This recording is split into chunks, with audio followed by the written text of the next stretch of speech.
spring of 1757 here in Soldier Kings. Let's see. A number of cards were played, a number of new troops were built. Largely, that'll be this pile. There's a few navies in there. New navies were placed on the board. Spanish, French, the British have a pile. Let's look at the cards and what happened. Russians played Agent Provocateur, giving them a pile of cards. The French played Ludin's Embargo, which cost 3-6. I think $8 to England. This is a one-time card. It gets discarded after that. The Spanish played their provincial armies, which they, I guess, roll a die, and they got one that they were able to build, and they put that into play.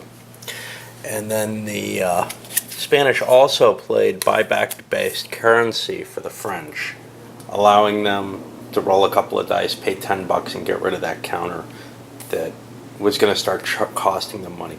Overall, it still cost them money, but they got away fairly cheap. You can see right now Spain's way ahead in the money game,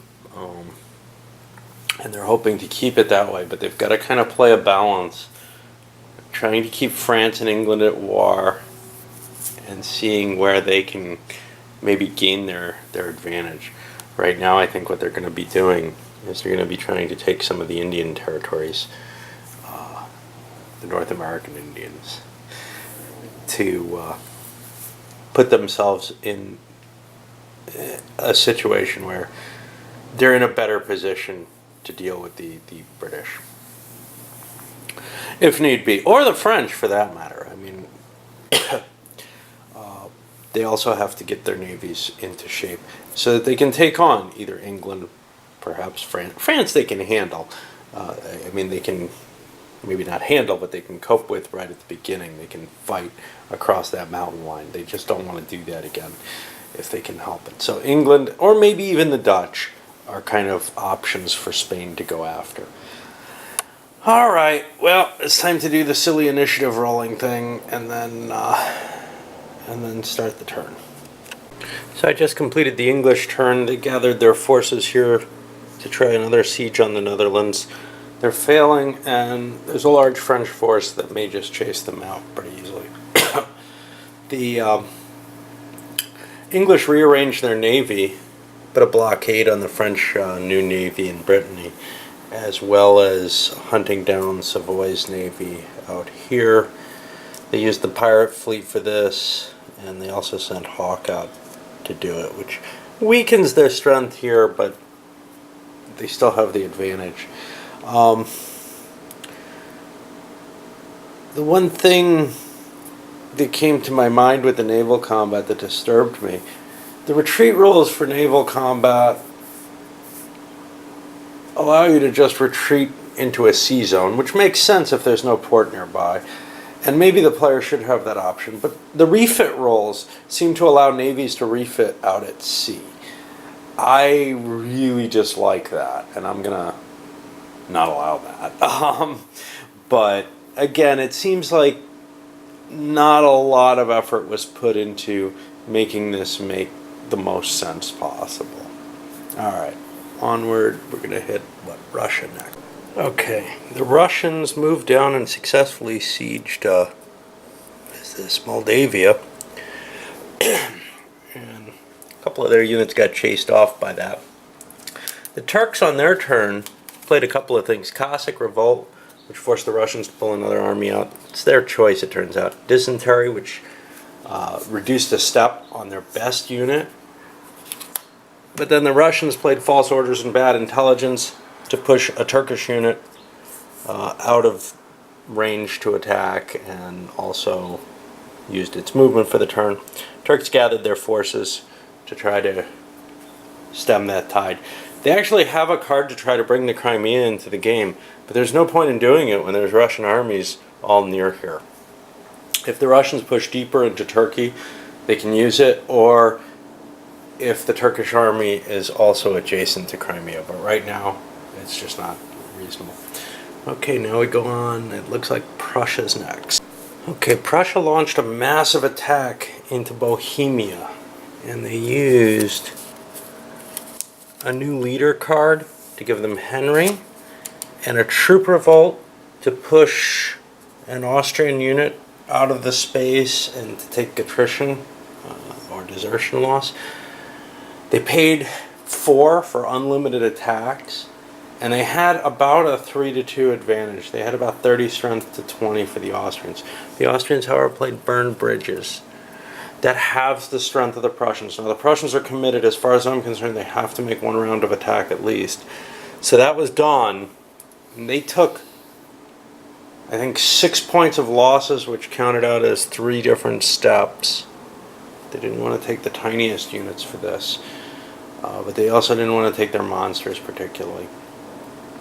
And the Austrians took 1 step, 1 point, I think. But much, much worse. Frederick died. And so now the Prussian army is much, much weaker, and Prussia no longer has the advantage in the initiative rolls that they had normally.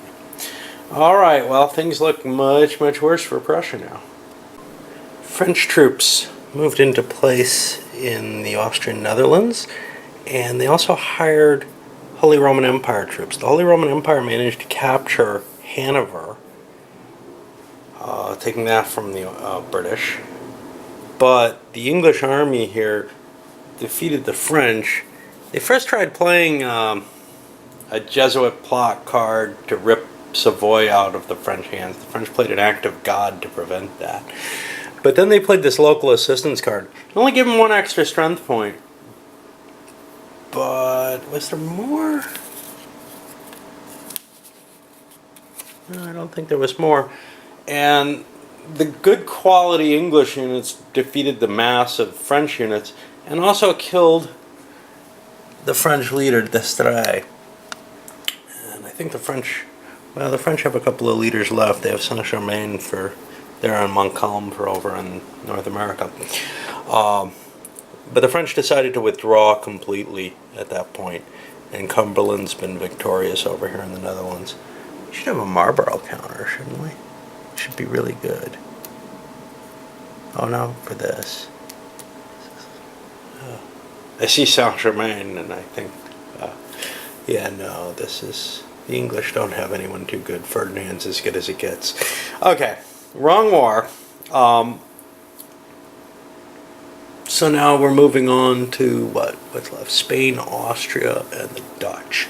With really Austria having no ability to move forward because of these burned bridges, that's going to prevent attacks for the entire turn, basically. They can pull some units up, or they could make a cut across and try to hit something else like Silesia or Magdeburg, but I'd rather handle the Prussian army before trying to make advances. Okay, so Spain moved some of their pieces. Basically, they're working to ship forces over to the New World, and they advanced on the Cherokee. They didn't get it. What they did do was play a minor country alliance and a royal marriage, royal betrothal. Strangely enough, when a royal betrothal is to be marked, it's done with the royal brothel marker. At least they got the card and the counter in sync, but that's a little odd. I thought this was a very different game than it is because of that. When I saw that counter, I was like, wow, this has some interesting features to it. It's supposed to just be indicating a royal marriage because that's harder to break. Of course, it's on the card, and the information isn't elsewhere that I know of. So I'll have to hunt down that card somewhere, maybe in the, it's fine right now, it's in the discard pile, but next turn that gets shuffled in and put back in. So how do I remember what the penalty is? Just some annoying factors with the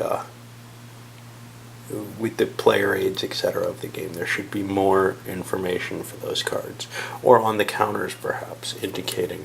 But what do they use the back for? They use it to print nothing. They could have put some information there. Okay, Austria. Austria, first of all, their Indians finally captured Madras, and that That doesn't give Austria any victory points, but it takes some victory points away from the English. The English are now, I think, in the negatives. And we see, yeah, because they lost this as well.